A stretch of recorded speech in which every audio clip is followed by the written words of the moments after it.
हाथों को उठाओ। आज का वचन मेरे लिए हो, मेरी जिंदगी को बदले, मैं उसे ग्रहण करूं। मरकुस की पुस्तक 10 अध्याय की लाइन को पढ़ेंगे।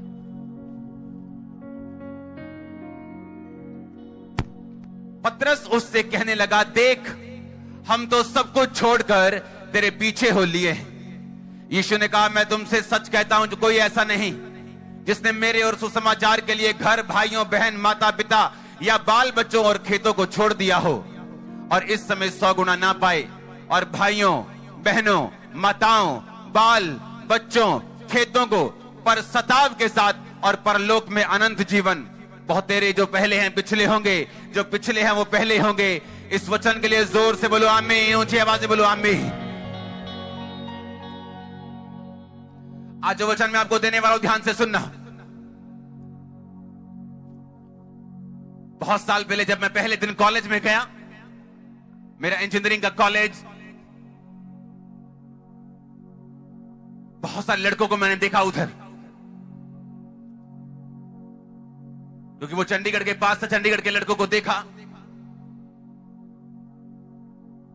वो लड़ने में बहुत तेज थे। ऐसे स्टूडेंट्स थे, लड़ाई में बड़े तेज थे, लड़कियों के लिए बड़े वो अट्रैक्शन का कारण थे। एक लड़का जिसके पटे थे यहां तक, लड़कियों के जैसे जैसे लंबे लंबे उसने बाल रखे हुए थे, सब उसको देखे बोलते थे वाह, लड़कियां बोलती थी वाह, लड़के बोलते थे क्या बात है, बदमाशी में ये वो, एक आइकॉन था वो। नशों में चला गया, नशों में था। आज वो इस दुनिया में, उसको छोड़े हुए इस दुनिया को 15 साल हो चुके, शायद 14 साल हो चुके।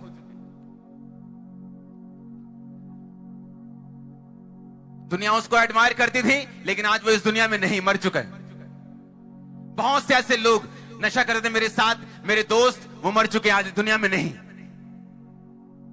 मैं बचाया गया हूं, इसलिए आपके सामने खड़ा हूं और जीसस का थैंक्स करता हूं कि मैं जिंदा हूं आज, उनकी तरह मरा नहीं हूं। क्योंकि उसी कॉलेज में मैं था, उससे ज्यादा नशों में मैं चला गया था।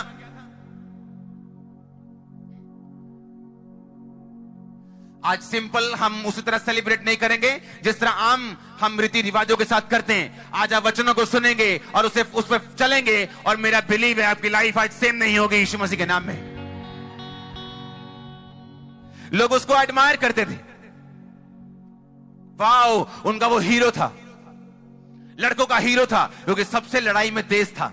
लड़कियों का भी हीरो था क्योंकि सब उससे मिलना चाहती थी। लेकिन आज वो दुनिया में नहीं। और इमेजिन करो, जब उसने अपनी आंखों को खोला होगा, आप जानते हैं वो स्वर्ग में था कि नरक में था। लाइफ आपको ज्यादा मौके नहीं देती। यीशु मसीह ने कहा, जो मेरे लिए सब कुछ छोड़ देगा वो परलोक में अनंत जीवन भी पाएगा, और मैं यहां पर उसको घर भी दूंगा, यहां पर खेत भी दूंगा, यहां पे भाई भी दूंगा, यहां पे लोग भी दूंगा।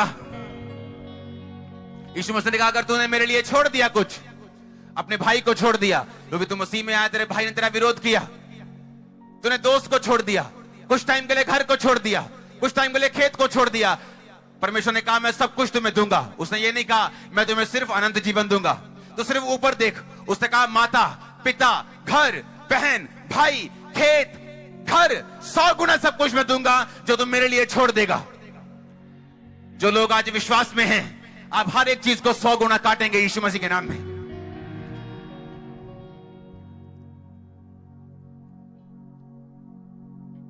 चुनाव हमारे सामने है। हम दुनिया की चकाचौंध में रह के मरना चाहते हैं, जिनको दुनिया अपना आइडल मानती है, उनको देखकर उनके पीछे नरक जाना चाहते हैं, या अपनी लाइफ आज यीशु मसीह को देना चाहते हैं।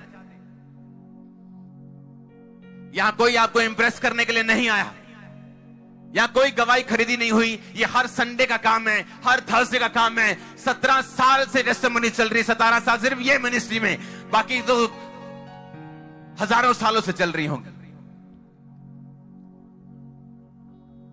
आज आपको डिसीजन लेना है कि मुझे यीशु मसीह को अपना जीवन देना है, मुझे क्राइस्ट को अपनी लाइफ देनी है और अनंत जीवन प्राप्त करना है, और धरती पे भी अच्छा जीवन जीना है। तो या मुझे उन्हीं की तरह मरना है जो इस दुनिया में मर गए।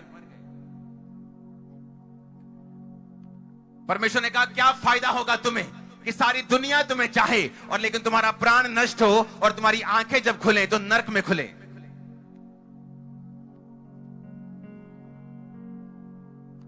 आप तैयार हो बदलाव को देखने के लिए?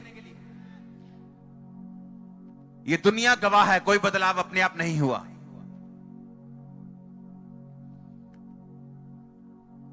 अगर आप दुबई में जाएं तो आप देखेंगे कि 30-40 साल पहले वहां पे कुछ नहीं था।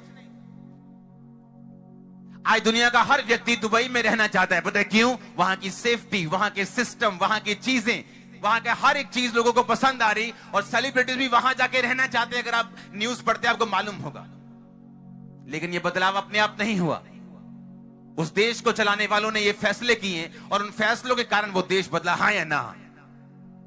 चाहे आप क्रिश्चियन हैं, चाहे आप यहां पे पहली बार आए, आपको ये वचन अगर ध्यान से आपको समझ आ गया, आपकी लाइफ, मैंने कहा 2022 में चेंज नहीं होगी। आप झंडों को गाड़ेंगे यीशु मसीह के नाम में। और बोलते ना पंजाब में कि झंडे गाड़ देते हैं अपा। मेरे को परमेश्वर की ये वर्डिंग है, आप झंडे गाड़ोगे 2022 में। अब ये होगा कैसे? इत्तेफाक नाम का कोई भी शब्द बाइबल में नहीं, इत्तेफाक नाम की कोई चीज बाइबल में नहीं। अगर आप जिस फैमिली में पैदा हुए, ये इत्तेफाक नहीं। जो लाइफ में आपके चैलेंजेस आए, ये इत्तेफाक नहीं, ये परमेश्वर का किया हुआ प्लान था। अगर आपकी लाइफ में बीमारियां और आपको प्रॉब्लम्स ना आती, आप आज यहां ना बैठे होते, मैं यहां प्रीच ना कर रहा होता। अपनी इंजीनियरिंग करने के बाद मैं ऑस्ट्रेलिया चला गया होता, वहां अपनी लाइफ सेट कर ली होती। लेकिन परमेश्वर ने कहा, जगत की उत्पत्ति से पहले मैंने तुझे चुन लिया अपने कामों के लिए कि तू मेरे कामों को जगत में प्रदर्शित करे। आमीन। आप चाहते हैं बदलाव देखना? क्रिश्चियन बहनें चाहती हैं बदलाव देखना? आप सब लोग चाहते हो बदलाव देखना? अब ध्यान से कान खोलकर वचनों को सुनना। प्रेरितों के काम 16 बाब, उसकी उस आयत को अपनी स्क्रीन के ऊपर हम देखेंगे। लिखा, भीड़ के लोग उसके विरोध में इकट्ठे होकर चढ़ आए और हाकिमों ने पौलुस और सिलास के कपड़े फाड़कर उतार दिए और उन्हें बैंत मारने की आज्ञा दी। बहुत बैंत लगवाकर उन्होंने उसे बंदी गृह में डाल दिया और दारोगा को आज्ञा दी कि उन्हें चौकसी से रखें। उसने ऐसी बड़ी आज्ञा पाकर उन्हें भीतर की कोठरी में रखा और उनके पांव काठ में ठोक दिए। आधी रात के लगभग पौलुस और सिलास प्रार्थना करते हुए परमेश्वर के भजन गा रहे थे और कैदी उनकी सुन रहे थे।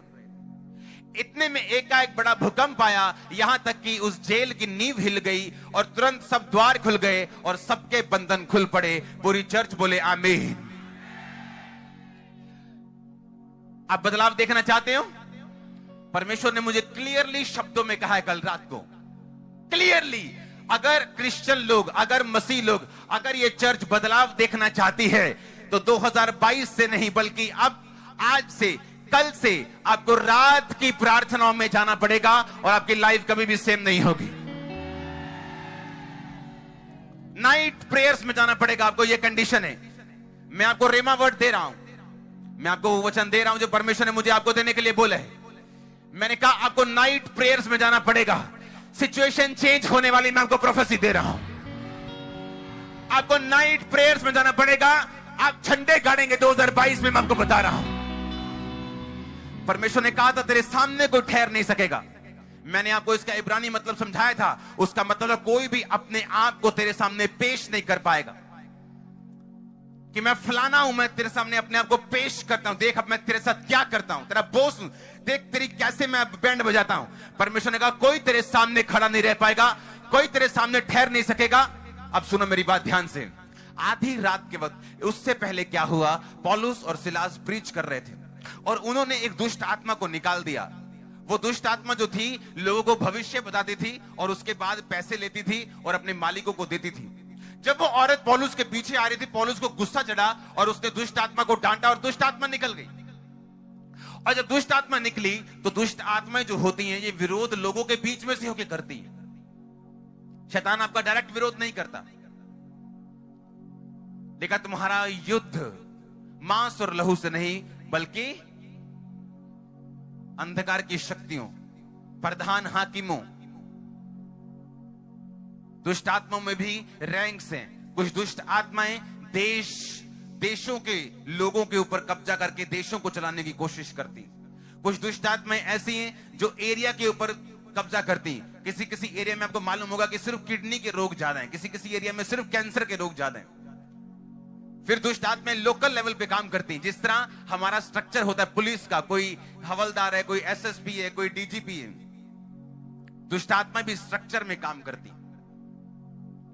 अब जब दुष्ट आत्मा निकाली तो विरोध कहां से होगा? डायरेक्ट तो दुष्ट आत्मा बोलने नहीं आएगी। उसने लोगों के बीच में से विरोध किया और पौलुस और सिलास को पकड़ के उन्हें बैंते मारी और जेल में बंद करके उनके पांव को, टांगों को काठ में, लकड़ी में यीशु मसीह की तरह ठोक दिया।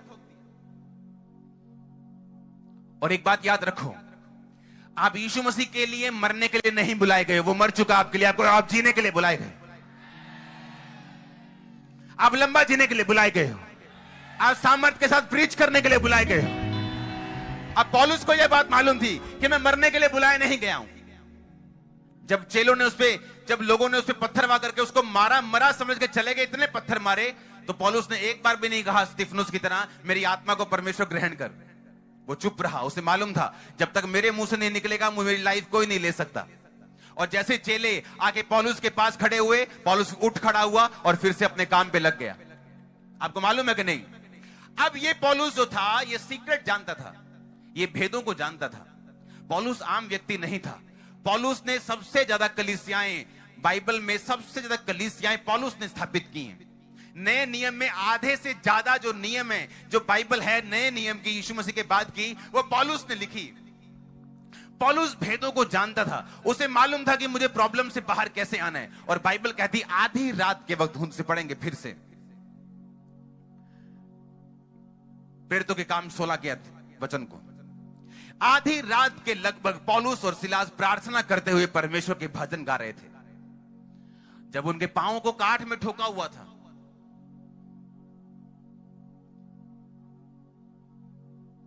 जब उनके बैंते मारी गई और बेइज्जती की गई थी, वहां पर वो बैठकर माफीनामा लिखने की तैयारी नहीं कर रहे थे कि एक सरकार को माफीनामा लिख देते हैं, हमें माफ कर दीजिए, आपके एरिया में दोबारा प्रीच करने नहीं आएंगे।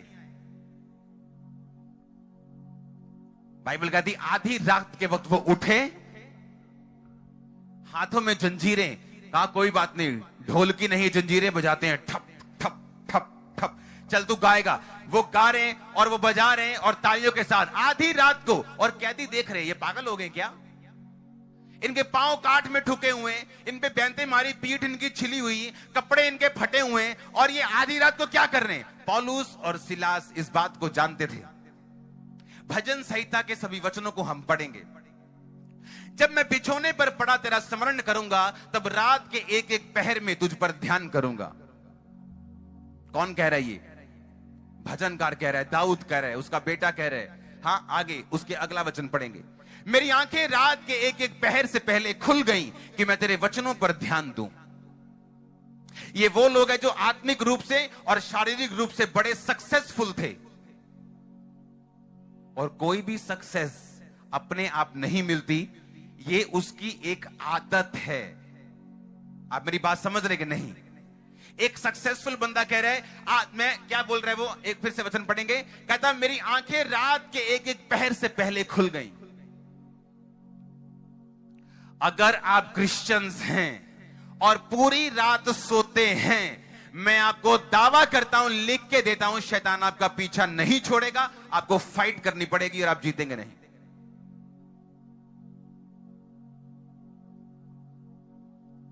आप कहेंगे मैं बहुत अच्छा हूं, लेकिन ये मुसीबत क्यों नहीं पीछा छोड़ रही मेरा? ये प्रॉब्लम क्यों नहीं जा रही? मैं प्रेयर भी कर रहा हूं, मैं ये भी कर रहा हूं, मैं बड़ा पवित्रताई में भी हूं, लेकिन एक खास तरह की मुसीबत है, एक खास तरह की जो एक ब्रेक थ्रू है, जो आपको चाहिए वो आपको नहीं मिल रहा। Night prayer. दाऊद कह रहा है, रात के एक एक पहर से पहले मेरी आंखें खुल गईं। मेरी वाइफ जानती है रात को मैं कैसे प्रार्थना करता हूं। कुछ भी हो, नाइट प्रेयर को मैं अपने रूम में आपको मिलूंगा।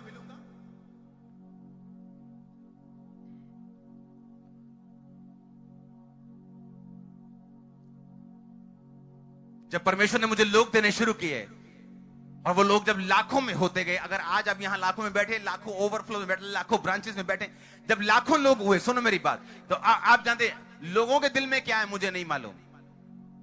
वो भीड़ को कैसे लेते मुझे नहीं मालूम, उनके लिए एंटरटेनमेंट है ये मुझे नहीं मालूम। लेकिन सुनो मेरी बात,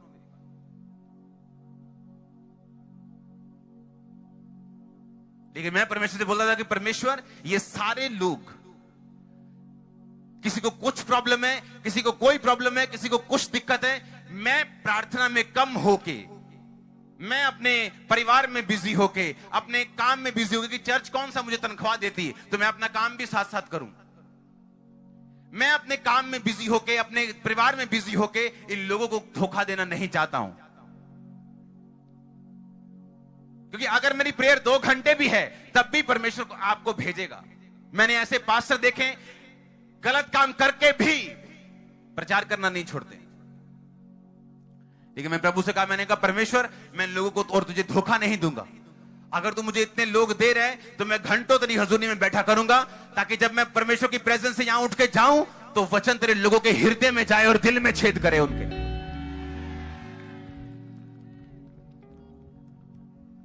हालेलुया। ये भेड़ मैं कर रही, उसी की आवाज है।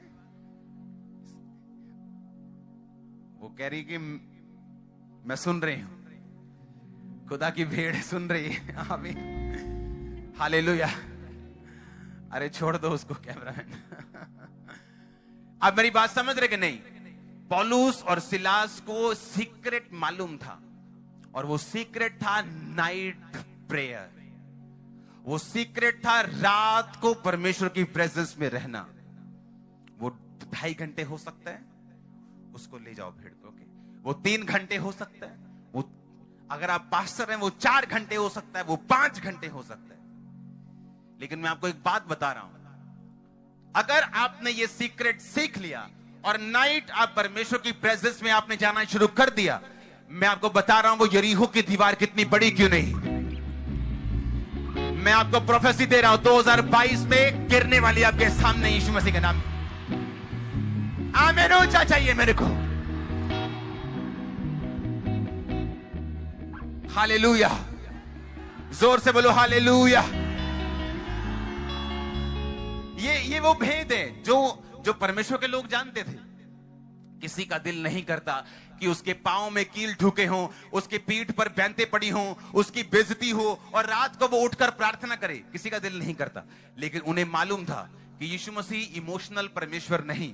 हम इमोशन से रोएंगे तो वो हमें छुड़ाने वाला नहीं। हमें वचन पे चलना पड़ेगा और वचन के ऊपर हमें आना पड़ेगा। अब सुनो ध्यान से। लिखा, आधी रात के जब वो आराधना कर रहे थे, उस जेल की नींव हिली, सबके बंधन खुले, और लिखा वो सारे लोग आजाद हुए। दरोगा डर गया, लोग डर गए, जेलर डर गए, सब डर गए कि ये हो क्या रहा है। अगर आप यीशु मसीह की पावर को एक्टिवेट होता देखना चाहते अपनी लाइफ में, आज से आपको घुटनों पे रात में आना पड़ेगा, नाइट प्रेयर्स आपको करनी पड़ेगी। एक और वचन पढ़ेंगे हम, उत्पत्ति। अब ध्यान से समझना, उत्पत्ति 22 कौन है अंदर? याकूब। इसको फर्स्ट आयत से पढ़ेंगे। उनके देखते ही याकूब ने कहा, यह तो परमेश्वर का दल है, इसलिए उसने उस स्थान का नाम महनेम रखा।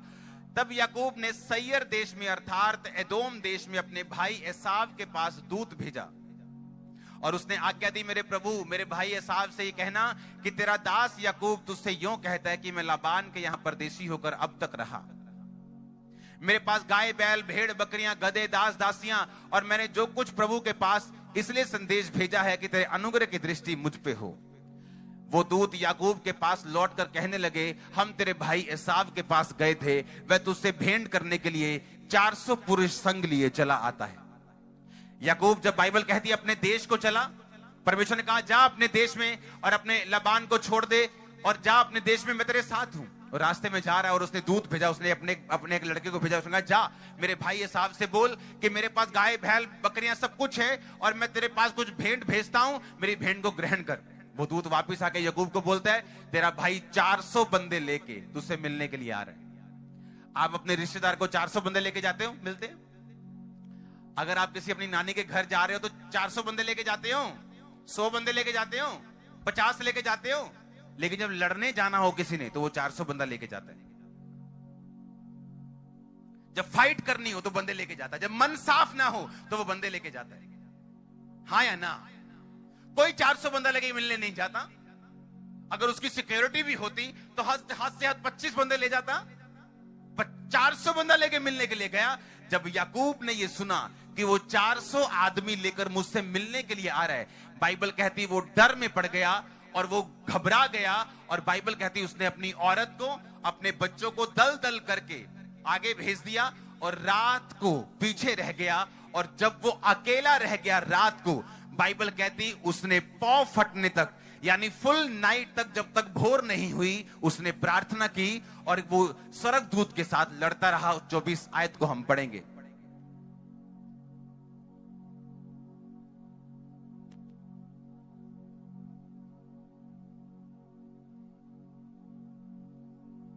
याकूब आप अकेला रह गया और कोई पुरुष पौ फटने तक उससे मल्ल युद्ध करता रहा, यानी एक स्वर्गदूत उससे लड़ता रहा। आगे 25 आयत को, जब उसने देखा कि मैं याकूब पर प्रबल नहीं होता, तो उसने उसकी जांग की नस को छुआ और याकूब की जांग की नस उससे मल्ल युद्ध करते ही चढ़ गई।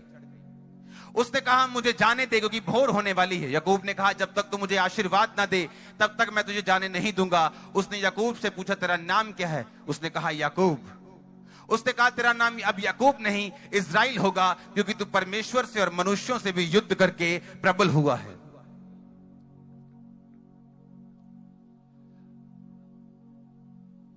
याकूब को मालूम था कि जो मुसीबत मेरे सामने है इसमें मेरी स्ट्रेटजी काम नहीं करेगी, मेरी मिन्नतें काम नहीं करेंगी, क्योंकि याकूब ने एक समय अपने भाई को धोखा दिया था और अब उस धोखे को बैक करने का, पे बैक करने का टाइम आ चुका था। वो डर गया, उसे मालूम था अब एक ही चीज मुझे बचा सकती है, वो है रात प्रार्थना। और वो पूरी रात प्रार्थना करता रहा और स्वर्गदूत के साथ यानी युद्ध करता रहा। और स्वर्गदूत ने कहा मुझे जाने दे, भोर हो गई। उसने कहा नहीं, जब तक तू मुझे ब्लेस नहीं करेगा। उसने कहा तेरा नाम क्या है? स्वर्गदूत ने कहा, उसने कहा मेरा नाम याकूब है। याकूब का मतलब है धोखा देने वाला। उसने कहा अब से तेरा नाम याकूब नहीं इज़राइल होगा, जिसका मतलब है शुद्ध मन वाला। उसने कहा क्योंकि तू धोखा देने वाला है इसीलिए तेरा भाई तुझे मारने के लिए आ रहा है, क्योंकि अब तेरा न्याय का टाइम आ चुका है। आप मेरी बात समझ रहे कि नहीं? जो तू बोएगा वो तू। अब याकूब को मालूम था कि मुझे अगर ये मुसीबत से बचना है मुझे कुछ बदलना पड़ेगा। और वो रात प्रार्थना में गया और स्वर्गदूत ने उसके नाम को चेंज किया। और जब उसने नाइट प्रार्थना की, परमेश्वर ने एसाव के दिल को बदला और उसने उसे मारने का विचार छोड़ दिया।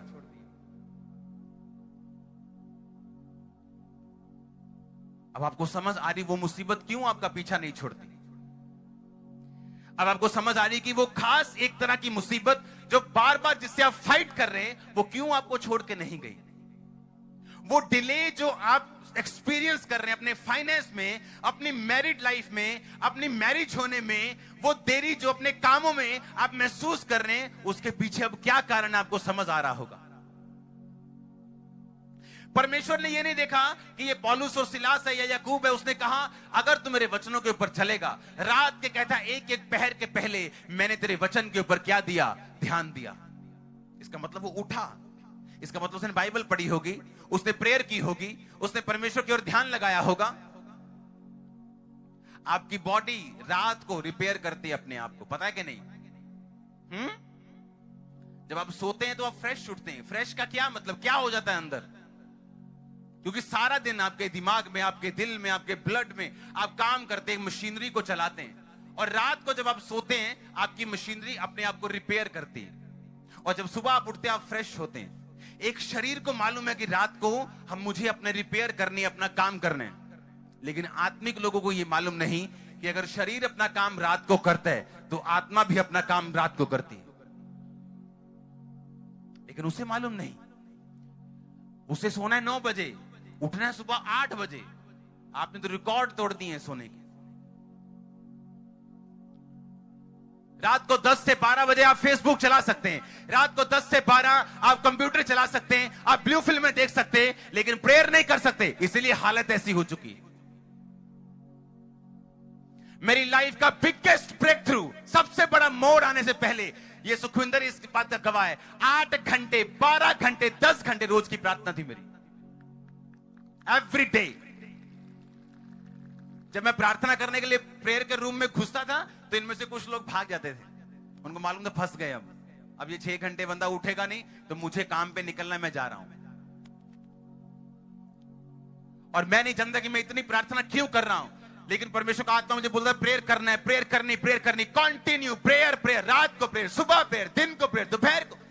सुनो, मेरी वो कॉलिंग थी कि परमेश्वर ने बड़े काम के लिए मुझे तैयार करना था।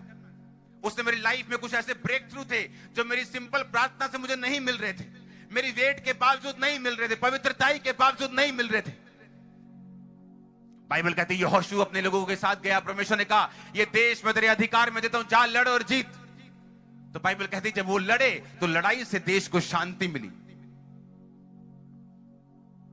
और हमारा युद्ध देश के साथ नहीं, समाज के साथ नहीं, शैतान के साथ है। जब आप शैतान के साथ युद्ध करेंगे आपको शांति मिलने वाली है। उसने कहा जब उन्होंने लड़ाई की और परमेश्वर के वचन के अनुसार उस देश को जीता, तो लिखा लड़ाई के बाद उस लड़ाई से उस देश को शांति मिली। क्योंकि ये वो लड़ाई नहीं जो लोग करते हैं, एक दूसरे के खिलाफ, एक पॉलिटिकल पार्टी दूसरे के खिलाफ, ये वो लड़ाई नहीं। ये आत्मिक लड़ाई है जो हम शैतान के खिलाफ करते हैं। और अगर हम लड़ेंगे तो शांति पक्की है यीशु मसीह के नाम में। हालेलुया, जोर से बोलो हालेलुया। पहला शमूएल 15 उसकी 11 आयत में लिखा, मैं शाऊल को राजा बना के पछताता हूं, यहोवा ने कहा, क्योंकि उसने मेरे पीछे चलना छोड़ दिया, मेरी आज्ञाओं का पालन नहीं किया। तब शमूएल का क्रोध भड़का और वो रात भर यहोवा की दुहाई देता रहा।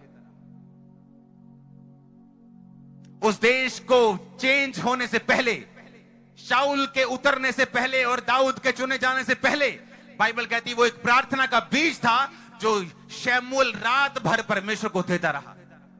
लिखा वो रात भर परमेश्वर के सामने रहा, रात भर परमेश्वर की दुहाई देता रहा कि परमेश्वर इस राजा ने तेरी बात को सुनना बंद कर दिया, इसे बदल और अपने मन मुताबिक बंदे को भेज। और रात प्रार्थना करने के बाद और रातों को दुहाई देने के बाद परमेश्वर ने कहा मैंने दाऊद को चुन लिया जो उससे बेहतर काम करेगा। मैंने दाऊद को चुना जो मेरे मन के अनुसार काम करेगा।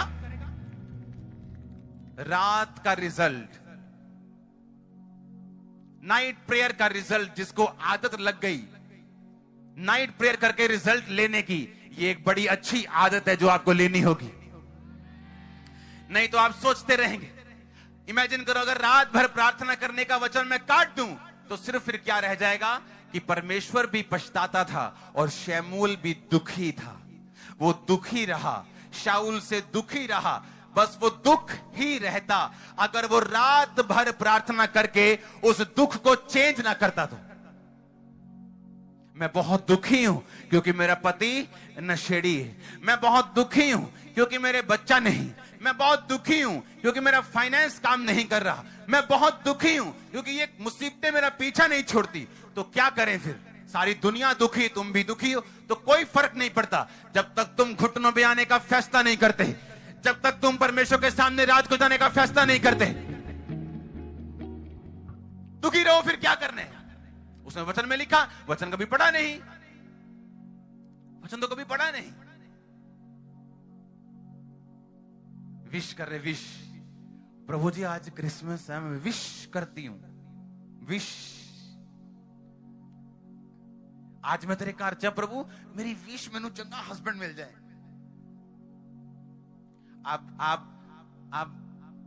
आप जीनी के पास नहीं आए कि आप उसे रगड़ेंगे और वो आपकी विश पूरी कर देगा। ये सिर्फ किताबों में होता है।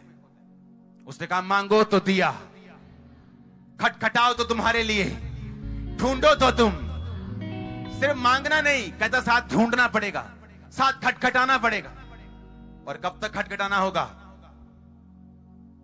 और रात को खटखटाना होगा, सुबह खटखटाना होगा, दोपहर को खटखटाना होगा। आमीन। लूका 6 उसकी 12 आयत में लिखा, उन दिनों में जब वो पहाड़ पर प्रार्थना करने गया तो परमेश्वर से प्रार्थना करने में सारी रात बिताई। बाइबल की पहली किताब उत्पत्ति से लेके बाइबल के पहला राजा शाऊल से लेके जो फर्स्ट किंग था यीशु मसीह का, यानी यहोवा का, इस्राएल का, मैं सच कह रहा हूं कि नहीं? बाइबल की पहली पुस्तक, बाइबल का पहला राजा, नबियों से लेके दाऊद से लेके, सुलेमान से लेके, यीशु मसीह से लेके पौलुस तक ये जानते थे कि रात की प्रार्थना नहीं होगी तो बंधन नहीं टूटेंगे। सब जानते थे, सब जानते थे।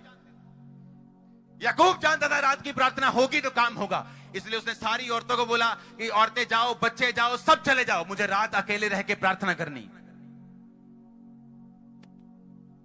शमूएल जानता था कि अब मुझे चेंज करना है, और चेंज छोटा मोटा नहीं है, एक राजा बदलना है, एक देश बदलना है।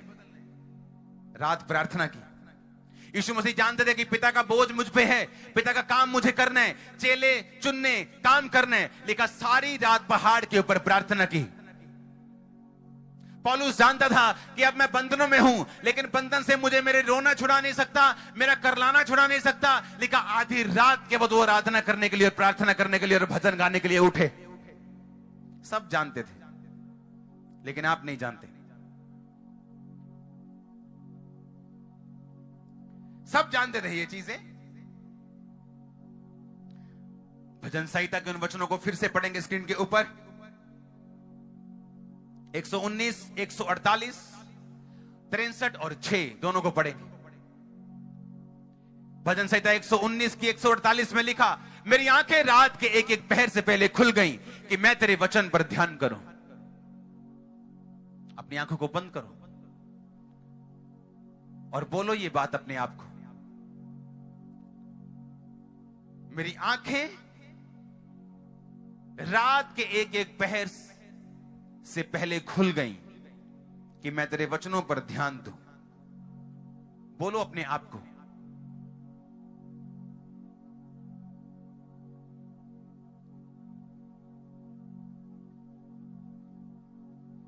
तिरसठ उसकी 6 आयत,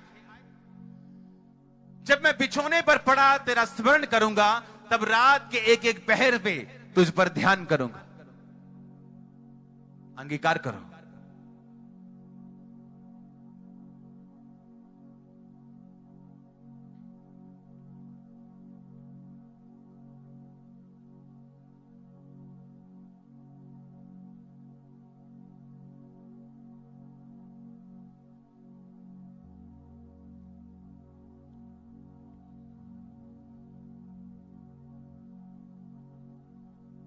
हालेलुया। ये वो लोग थे जो 66 लड़ाइयां लड़के भी 66 जीते और देश की इकोनॉमी को कुछ नहीं हुआ। ये वो लोग थे शमूएल के जैसे कि सारी उम्र एक भी वचन धरती पे परमेश्वर ने गिनने नहीं दिया, बेइज्जती नहीं होने दी।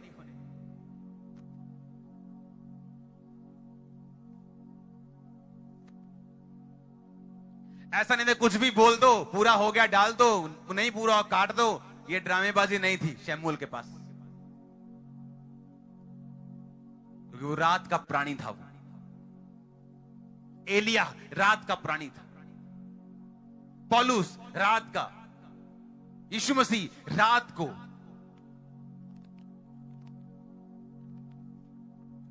आप मेरी बात को समझ रहे कि नहीं? कहां कि पंजाबी जी कहते ना, किथे कुंडी फसी, इत्थे फसी। आई समझ, किथे फसी, किथे फसी, इत्थे फसी कुंडी। इत्थे क्रिश्चियन लोगों की कुंडी फसी। एक इत्थों निकल गए। मैं आपको सच कह रहा हूं, मैं आपको मैं मुहावरा नहीं दे रहा हूं। आप झंडे गाड़ोगे 2022 में, झंडे।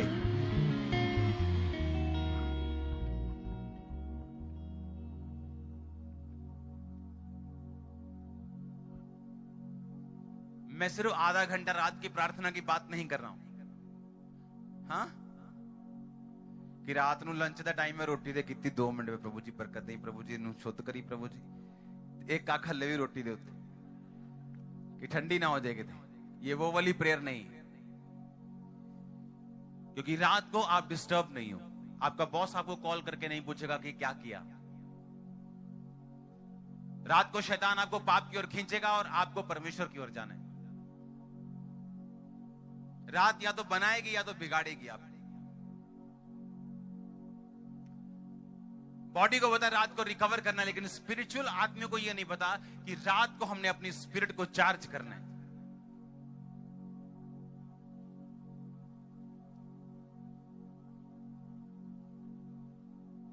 आप समझ गए कि नहीं? कहां फंसे हुए वो सींग, कहां प्रॉब्लम है, कहां वो दिक्कत है, क्यों वो काम नहीं हुआ, आपके अच्छे होने के बावजूद भी अब आपको समझ आ रही होगी। जिस दिन आप घुटने लगा दोगे उस दिन आसमान खुल जाएगा आप लोगों के।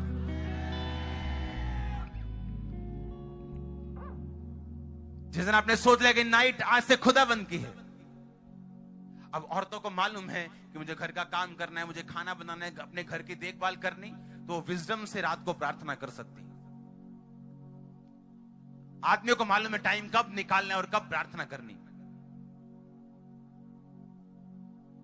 टाइम किसी के पास नहीं, टाइम निकालना होता है, अपनी चीजें निर्धारित करनी होती, अपनी प्रायोरिटी निर्धारित करनी होती कि मेरे जीवन में प्रथम क्या है, ये निर्धारित करना पड़ता है हमें। ऐसे लोग हैं दुनिया में जो दिन में 5 बार अपने अपने धर्म की चीजों को पढ़ते हैं, और उस देश का राजा भी पढ़ता है, उस देश का प्रधानमंत्री भी पढ़ता है, और आप बोलते हो कि आपके पास प्रार्थना करने का समय नहीं। हालेलुया। अपने हाथों को उठाओ। Thank you Jesus. आप वायदा कर रहे हैं खुदावन से रात प्रार्थना का, अपने हाथों को उठा।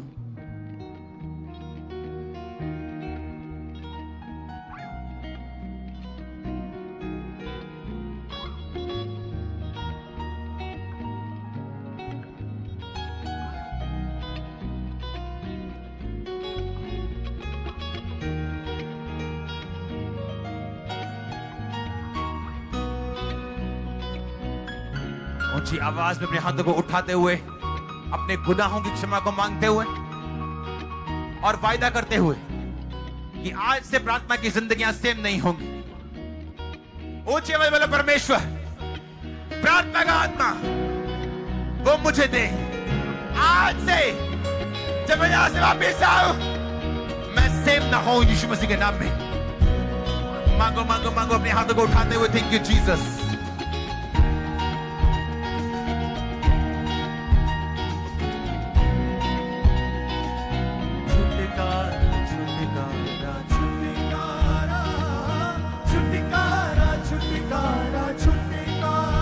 सब जन खड़े हो जाओ, अपने हाथों को उठा। अगर आज आपके पास बेबी नहीं, आपके गर्भ को मैं आशीषित घोषित करता हूं, आपके फाइनेंस को मैं आशीषित घोषित करता हूं।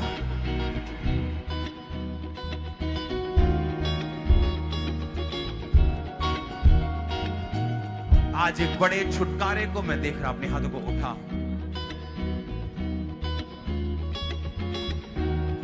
जो ये वायदा करके जा रहे हैं प्रार्थना का, आज लास्ट डे होगा दुष्ट आत्मा के सताव का उनकी जिंदगी में।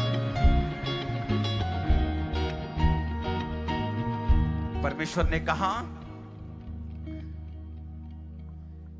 इसीलिए अपनी अपनी प्रॉब्लम्स में, इसीलिए अपनी मुसीबत में आप परमेश्वर को कर्ज ना करें, बल्कि ये देखें कि ये क्यों है, उसका आत्मिक कारण क्या है,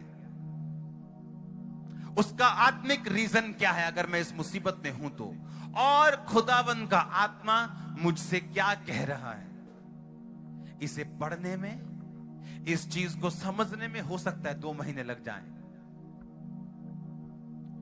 किसी को महीना लग जाए, किसी को 6 महीने भी लग सकते हैं, लेकिन मैं आपको बता रहा हूं हर एक चीज के पीछे उसका कारण आत्मिक होगा। फिर आपको समझ आएगा कि इसीलिए परमेश्वर अलाउ कर रहा था कि ये मुसीबत मेरी जिंदगी में रहे, ताकि मैं कुछ आत्मिक सीक्रेट्स को और बातों को समझ सकूं।